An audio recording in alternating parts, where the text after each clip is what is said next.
No one expected this kind of twist in Formula One. The racing world was stunned when Christian Horner was removed from Red Bull, and now, rumors are swirling that he could be moving to Ferrari to take over as team principal. That's right, the man who built Red Bull into a powerhouse is now linked to one of the most iconic names in motor. But that's just one side of the story. The other bombshell? Max Verstappen may not be staying with Red Bull either. His future with the team looks more uncertain than ever, and word is, he might seriously consider a shift to Mercedes. Now, think about what that could mean. Horner working with Hamilton at Ferrari, and Verstappen teaming up with Toto Wolff at Mercedes. The possibility of these long-standing rivals switching sides is wild, but could it really happen? And if it does, would it prove that F1 is less about loyalty and more about contracts, politics, and business? Christian Horner's dismissal shocked nearly everyone. Despite clear signs of internal friction within Red Bull for the past 18 months, most still didn't see this coming. Jos Verstappen's earlier remarks were brushed off, but they seem to have come true. According to inside reports, tensions between Jos and Horner had reached a boiling point. Just days before the decision, the two were allegedly involved in a heated argument. That moment seems to have marked the tipping point for Red Bull's leadership. So, with Horner out, the attention turns to Ferrari. His name being linked to their team may sound like pure speculation, but when you look at Ferrari's history of unstable leadership and missed opportunities, it starts to make more sense. Horner's track record is strong. Over 2 decades, he's overseen 8 driver titles and 6 constructor championships. And beyond that, he was also the one who helped Red Bull move away from a troubled partnership with Renault back in 2018. One of Horner's biggest strengths has always been his ability to hold people accountable. He doesn't hesitate to call out the departments or individuals not performing up to expectations. That kind of leadership has often been missing at Ferrari. Under Mattia Binotto, it always seemed like the blame was spread thin across the entire team, never landing where it needed. And with Frederick Vasseur, things haven't changed much either. There's always talk of potential in the car and how the drivers are giving valuable feedback, but despite that, the engineers at Maranello still look clueless when it comes to solving the actual problems. At the end of the day, the responsibility falls on the team principal. They are the ones who set the tone,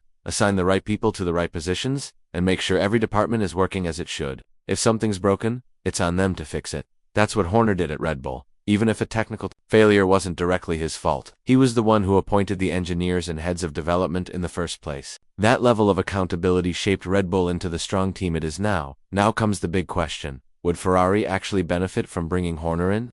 Honestly, as much as some might dislike the idea, the answer is probably yes. Vast may have tried to shake things up, but most of his changes haven't shown clear results, and the same explanations keep repeating. Development needs more time. The package has potential, we're working on consistency. It's like a broken record. When you look beyond Red Bull's internal issues, Horner is still one of the top team bosses in the sport. Put him alongside drivers like Charles Leclerc and Lewis Hamilton, and you've got a real shot at bringing Ferrari back to the front. It's not just about having good cars or talented drivers. Strategy, communication, and leadership win championships. 2. Red Bull almost never gets caught out with poor race calls or confusion on the radio. Verstappen's feedback is always taken seriously, and that clarity makes a huge difference. If Ferrari wants to change its fortunes, they'll need someone who brings that kind of sharp focus and discipline. And right now, Horner might be the best available option to do that. While there hasn't been an official statement from Ferrari confirming contact with Horner, sources close to the situation suggest that discussions may have taken place quietly a few months ago. This was before things at Red Bull spiraled into chaos. If that's true, then Ferrari had already been considering a leadership change even before Horner's position became vulnerable. Now, imagine Horner running the day-to-day operations at Ferrari, working side by side with Lewis Hamilton. For many fans, that would stir up memories of 2021, a season filled with drama, controversy, and one of the most debated championship finishes in history. Emotions from that year still linger, and a Horner-Hamilton pairing would surely bring those feelings back to the surface. But Formula One doesn't wait for emotions. It moves fast, and decisions are often made with long-term success in mind, not sentiment. That's what makes this whole scenario even more intense, because while we're all watching what happens with Horner and Ferrari, something just as big might be brewing elsewhere at Mercedes. Even before Horner's abrupt exit from Red Bull, there were already whispers in the paddock about Max Verstappen possibly leaving, and those whispers pointed directly toward Toto Wolff. The idea of Max joining Mercedes isn't new, but it's picking up speed now that Red Bull seems to be resetting its foundation. Some believe the team is preparing for a major shift, not just in leadership, but also in its driver lineup. If they're ready to lose Max, then letting go of Horner might have been the first step in a full overhaul. And this leads us to a very serious question. What would it look like if Toto Wolff ended up managing the driver who famously snatched a championship away from Hamilton in the final seconds of Abu Dhabi 2021? The thought alone is enough to turn heads. The possibility of Max Verstappen working with Toto Wolff sounds unreal, especially considering how their paths clashed during one of the most heated title fights in recent memory. Back in Abu Dhabi 2021, things got so intense that Wolff literally slammed his headset in frustration and later went after FIA officials with legal paperwork. So, for him to possibly welcome Verstappen into his team now, that's a dramatic shift, one that says a lot about how fast things change in this sport. Still, it's not that simple. Mercedes already has a carefully built system in place. Over the years, they've put a lot of effort into developing George Russell, from mentoring him as a young driver to placing him at Williams for real race experience. They've shaped his entire Formula One journey. By 2022, Russell earned his spot in the main team, and he's proven that he belongs at the front of the grid. He's often one of the strongest qualifiers and shows racecraft well beyond his age. So now Mercedes faces a big decision. Do they give up on a long-term investment like Russell just to bring in Verstappen, who while incredibly talented has openly said he doesn't want to stay in F1 for much longer? It's a tough call. Max could bring immediate results. Maybe even another championship, but how long would he stay? And would it be worth sacrificing the future for short-term gain? Also, you have to consider team chemistry. Russell and Hamilton, for the most part, maintain a respectful dynamic. Bringing in Verstappen could shake that balance. But at the same time, Wolff knows what Max is capable of. He's already a multiple-time world champion and still in his prime.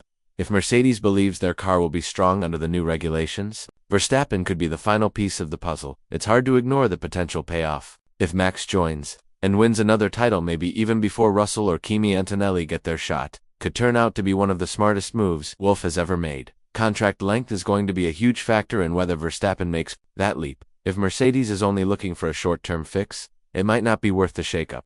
But if they can convince Max to commit to a few solid years, then it's a move that could reshape the future of the team. Even Hamilton, who went through that bitter 2021 season finale, has shown a surprising amount of maturity and understanding about Verstappen's position. In a recent conversation, Hamilton shared that Max did nothing wrong. He did what he had to do to win. That alone speaks volumes.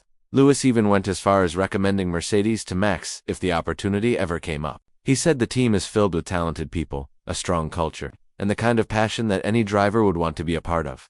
That kind of endorsement doesn't come lightly. And when you step back and look at the bigger picture, it really shows how F1 operates. It's a high-stakes game where loyalty is important, but winning takes priority. Fans might hold on to rivalries and grudges, but the people on the inside are constantly adapting, constantly looking for the next step forward, no matter how unexpected that step might be. So now we're left with two massive what-ifs. Could Christian Horner take over at Ferrari and turn them back into title contenders? And could Toto Wolff guide Verstappen to a fifth world title, right after one of the most controversial seasons in recent history? If either of those things happen or worse, both it'll change everything we know about the current structure of Formula One. The rivalries we once thought were permanent may dissolve overnight. And that's the reality of this sport. Fast cars, faster decisions, and no room for looking back. What do you think? Could these bold moves actually work? Let us know what side you're on. And if you're as hooked on this drama as we are, there's more to talk about in the next video.